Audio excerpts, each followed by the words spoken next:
Hey, n'attendez toujours pas qu'il soit trop tard.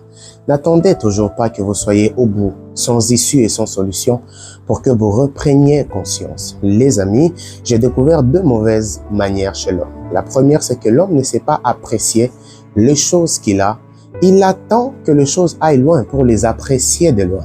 L'homme, de manière générale, ne sait pas voir la valeur des bonnes choses qui l'entourent, la valeur des bonnes choses qu'il possède déjà. Ça peut être une relation, ça peut être quelque chose d'autre, ça peut être un travail, ça peut être je ne sais quoi, même ton état de santé. Posez la question à ceux qui sont malades et ils se rendront compte que quand ils sont en bonne santé, ils pensent que c'est naturel, ils pensent que c'est normal, ils pensent qu'ils le méritent. Mais le jour où vous tombez malade, vous commencez à voir à quel point est précieuse la vie, vous commencez à voir à quel point c'est Dieu qui nous garde de toutes ces choses. Alors ne sois pas de cette catégorie des personnes qui n'apprécient les choses qu'après les avoir perdues.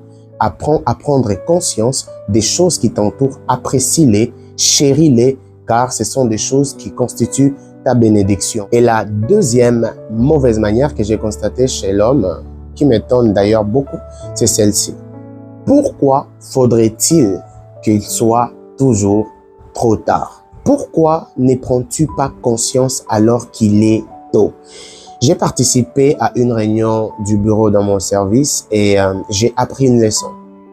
Dans cette réunion, on nous disait « N'attendez pas que quelque chose se passe mal pour que vous passiez à l'action. » Frères et sœurs, n'attendez pas que ce soit au bout de tout pour que vous passiez à l'action. Pourquoi ne prends-tu pas conscience alors qu'il est tôt, alors que tes œuvres, alors que tes actes peuvent être importantissimes? Là, tu ne prends pas conscience. Même Dieu, la Bible dit que cherchez l'Éternel pendant qu'il se trouve. Cela sous-entend qu'il y aura un moment où la disponibilité de Dieu ne sera plus accessible.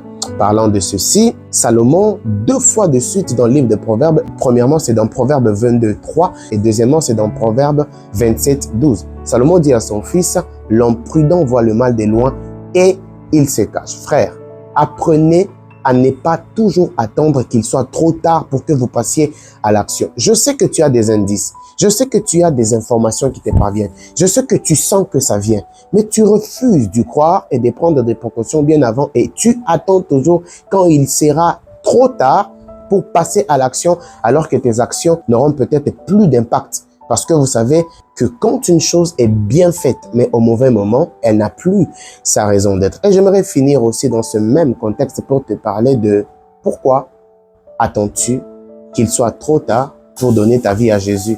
On te parle de Jésus, tu ne veux pas comprendre. On te parle de Jésus, tu ne veux pas écouter. Pourquoi attends-tu toujours qu'il soit trop tard? La vie ne tient qu'à un fil. On ne sait pas quand est-ce que nous partirons de ce monde. Alors ce n'est pas demain, c'est aujourd'hui que tu dois donner ta vie à Jésus. C'était pour vous le prophète David Ariel Kibombi. Que Dieu te bénisse. Shalom.